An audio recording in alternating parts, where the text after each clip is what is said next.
All right, for my next band, we had a really interesting discussion when we were picking a band name. And we settled on a reference that I unfortunately think that I am too old to get, but it's still kind of funny. So I present to you the Trisha Paytas reincarnations. They will be playing a medley of For Whom the Bell Tolls and Bridge Burning by Foo Fighters. So, without further ado.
my God, the energy that you guys had on stage today was absolutely incredible. Like, I knew from day one of this program that I was going to have two really great groups this year, just because you guys came in, you were ready to take on all of the weird harmonies that I have a terrible tendency to arrange into these arrangements and everything.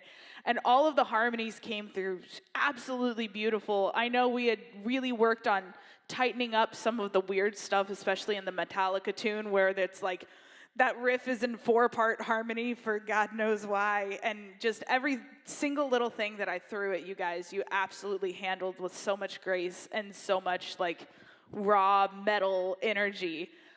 Every single one of you sounded fantastic with your solos. I had so much fun watching you guys perform. Thank you so much for all your hard work this week and for entertaining me with my new knowledge of who Trisha Paytas is. So you guys were absolutely fantastic. Thank you so much. Yeah, all I could say is, wow, that was awesome. So first thing in mind was the second song with you going together on the melodies, the harmony, you know, that was super tight. Awesome job. Amazing job on all the solos, particularly the first tune. I remember them a little more. Some cool arpeggios on your solo in there. So I saw some sweep arpeggios towards the end of that one. Super cool. But amazing job on everything. Killer energy, and yeah, nobody looked nervous. Everybody looked like they're having fun. Super cool. Great job.